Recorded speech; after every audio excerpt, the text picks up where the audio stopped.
Paano kaya ito? Mukhang kukulangin ang budget ko. Paano kaya kung patigilin ko na si Mercedes sa pag-aaral? Tama. Dalawang kapatid na lang niya ang mag-aaral. Nang makatulong na sa amin si Mercedes sa negosyo. Mercedes! Bakit po, Nay? Halika dito, Mercedes. May sasabihin ako sa'yo. Ano po yun, Nay? Nakapagtapos ka naman na ng high school. Siguro pwede na yon. Ano pong pwede na yon?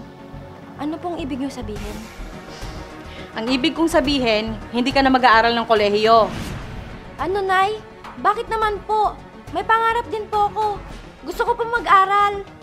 Tulungan mo na lang kami ng tatay mo sa tindahan nang mapakinabangan ka naman namin.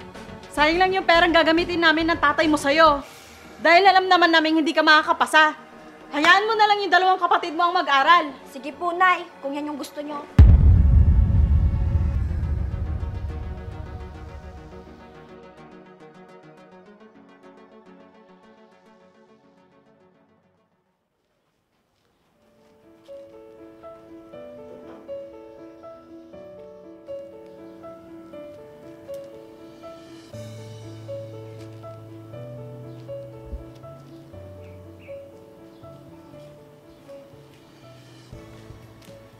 Ate, naplansya mo na ba yung mga damit na pinapaplansya ko sa'yo?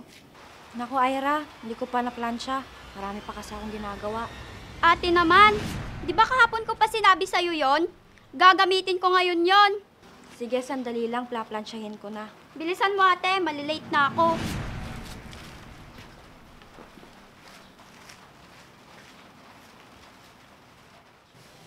Ate, tapos na ba? Oo, eto, Ira. Ate, nakapagluto ka na ba ng babaonik sa school? Ay, Abby, hindi pa. Kakatapos ko lang kasi plansyahin yung damit ni Ira. Ate naman, ang bagal mo namang kumilos. Malilate na ako, wala pa akong baon. Sige, Abby, sandali lang, pagluluto kita. Wag na ate, anong oras na? Mahuli na ako sa klase. Ganito na lang ba ang magiging buhay ko? Oh, bakit ang tagal mo? Bakit ang tagal mo sumunod dito sa tindahan? Ang daming gagawin dito. Tapos sunod-sunod pa ang customer natin. Ano ba naman yan, Mercedes? Ang dami ko po kasing ginawa sa bahay, Nay. Hindi naman po kasi ako tinulungan ni Abby at Ira. Sa akin naman po kasi lahat ng gawaing bahay. Eh ano naman ngayon? Huwag ka na magreklamo. Kung talagang magaling ka sa paaralan, di sana, nag-aaral ka rin ngayon. Kaya pagtiyagaan mo ang mga trabaho mo ngayon. Para kapag nakapagtapos sa mga kapatid mo, baka matulungan ka rin nila. Paano naman ako, Nay? Paano naman yung kinabukasan ko? Aasa na lang ba ako sa kanila? Ang dami mo pang sinasabi. Tulungan mo na nga lang ako dito nang matapos na tayo.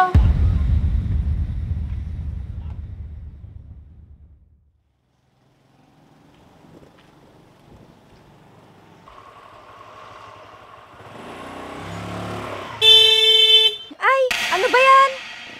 Ay, pasensya na. Kuya Vince? Mercedes? Pasensya na.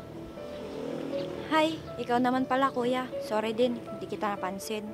Bakit parang ang lalim ng iniisip mo? Tara na nga muna sa tindahan. Naku, wag na, Kuya Vince. Malayo pa yung lalakarin ko pa uwi. Huwag ka na mag-alala dyan. Ihatid na lang kita. Sige na nga, kuya.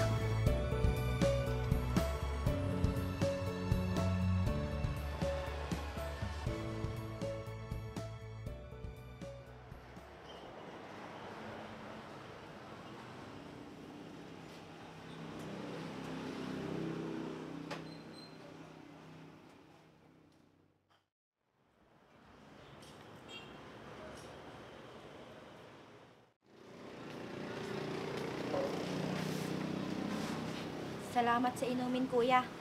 Ang ganda talaga ni Mercedes. Noon pa lang, may lihim na akong pagtingin sa kanya. Kaso, kuya lang ang turing niya sa akin. Hoy, kuya. Natulala ka na dyan. Wala. Mercedes, bakit hindi ka na nag-aaral? Hindi na kasi ako pinag-aral ni nanay. Bakit naman? Nakikita ko naman, kaya kang pag-aralin nila tita. Yung mga kapatid ko na lang daw. Dahil mas matalino sila kaysa sa akin. At para makatulong din ako kala nanay sa negosyo namin. Sayang lang daw, ang perang magagastos nila sa akin. Nakakaawa naman si Mercedes. Mas may pakinabang daw ako kung magbabantay na lang ako sa tindahan namin. Halika na Mercedes, baka hinahanap ka na sa inyo. Ihatid na kita. Sige, tara na.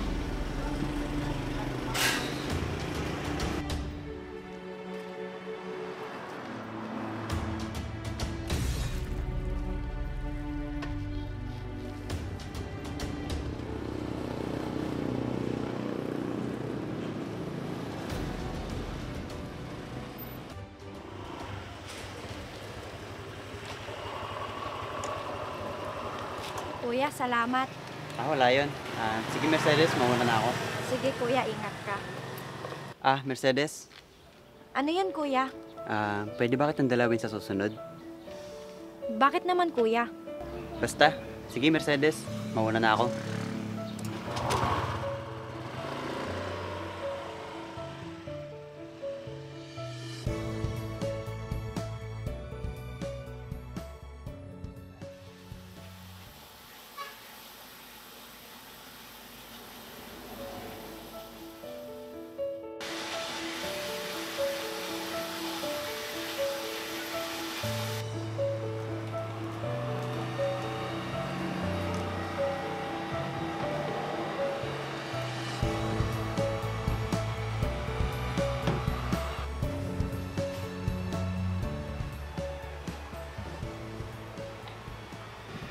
Kawawa naman si Mercedes. Parang ginawa na nila siyang katulong.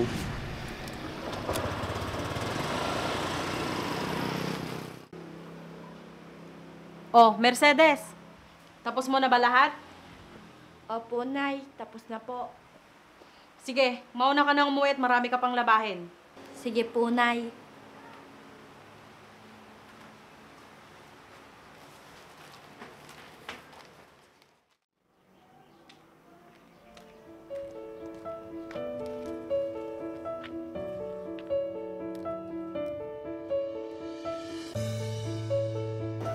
At sipag talaga ni Mercedes. Mercedes! Oh, Kuya Vince, ikaw pala. Tara, Kuya Vince, upo muna tayo doon. Sige.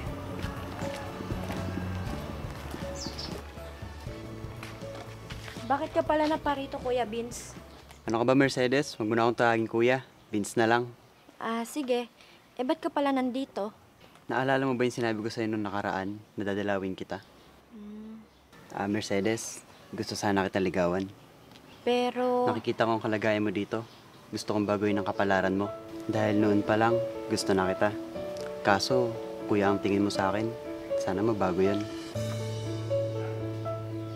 Kaso, baka magalit si nanay sa akin. Mahal kita, Mercedes. Pero Vince, hindi pa ako handa makipagrelasyon. Hihintayin ko kung kailan ka magiging handa. Basta, hayaan mo akong iparamdam ko sa'yo kung gaano kita kamahal. Sige Vince, ikaw ang bahala.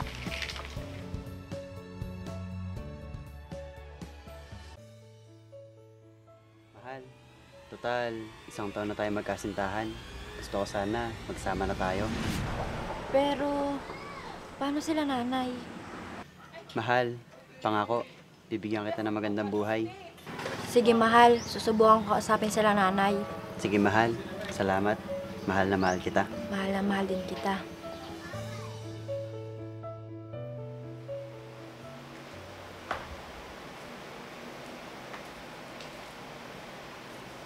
Nay, pwede ka po bang makausap? Ano yun? Tungkol saan ang sasabihin mo? Nay, mag-aasawa na po ako. Ano? Sino naman ang magiging asawa mo? Wala ka naman pinapakilalang nobyo sa amin ng tatay mo. Si Vince po, ang nobyo ko. At bakit ka mag-aasawa? Nay, wala naman na din akong kinabukasan. At di ko na rin po matutupad ang mga pangarap ko. Dahil hindi mo naman po ako Ganun. Tumatakas ka sa gawaing bahay at responsibilidad dito. Wala kang utang na loob. Yan bang isusukli mo sa amin ng tatay mo sa lahat ng sakripisyo namin sa'yo? Sige, umalis ka. Mag-asawa ka na. Pero wag ka na magpapakita sa akin at wag ka na rin tutungtong sa pamamahay na to.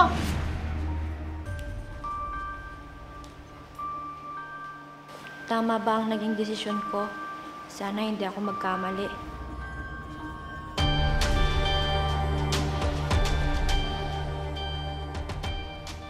Mahal, mapapatawad pa kaya ako ni nanay? Si tatay lang yung pumunta sa kasal natin, ni hindi man lang nagpakita si nanay. Huwag ka mag-alala, mahal. Dadating din yung araw na mapapatawad ka niya. Pero kailan, mahal? Miss na miss ko na siya. Hayaan mo, mahal. Pag may oras tayo yung pupunta sa kanila.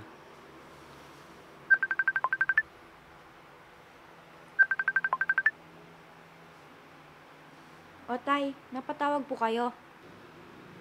Anak, siguro kailangan mong dalawin ng nanay mo. Bakit tay? Anong nangyari kay nanay? May sakit ang nanay mo, anak. Ano po?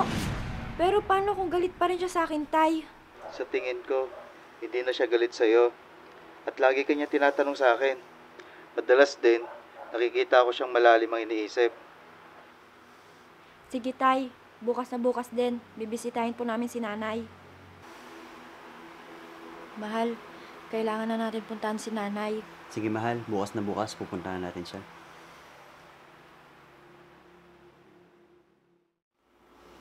Kamusta na kaya ang anak kong si Mercedes?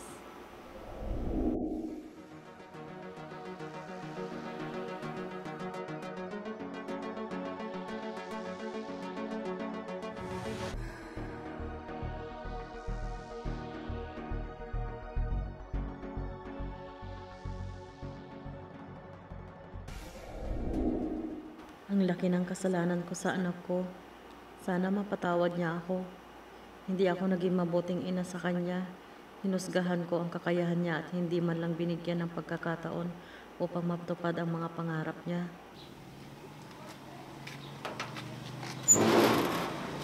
Mahal, kinakabahan ako.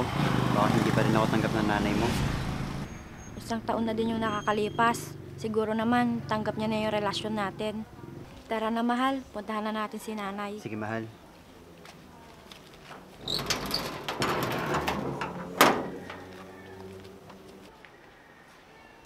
Nay? Nay? Nay?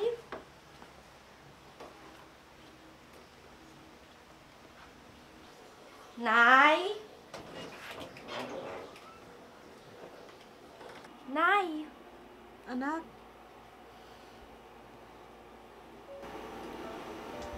Ano pong nangyari sa inyo, Nay? Sana po, mapatawad niyo po ako. anak, ako ang patawarin mo. Nagkamali ako. Simula nung umalis ka, doon ko nakita kung sinong mapagmahal kong anak. At ikaw yun, Mercedes. Patawarin mo ko kung hindi ako naniwala sa kakayahan mo. Nay, hindi po ako nagtanim ng sama ng loob sa inyo. Dahil mahal ko po kayo. Salamat, anak. Siya ba si Vince, ang asawa mo? Opo, Nay. Siya po si Vince. Vince, maraming salamat sa pag-aalaga mo sa anak ko. Wala po yun, Nay. Salamat po sa pagtanggap sa akin at sa relasyon namin dalawa ni Mercedes. Magpagaling po kayo, Nay. Dahil may bago na po kayong aalagaan. Anong ibig mo sabihin, anak? Buntis po ako, Nay. At magiging lola na po kayo. Talaga, anak? Magiging lola na ako? Opo, Nay.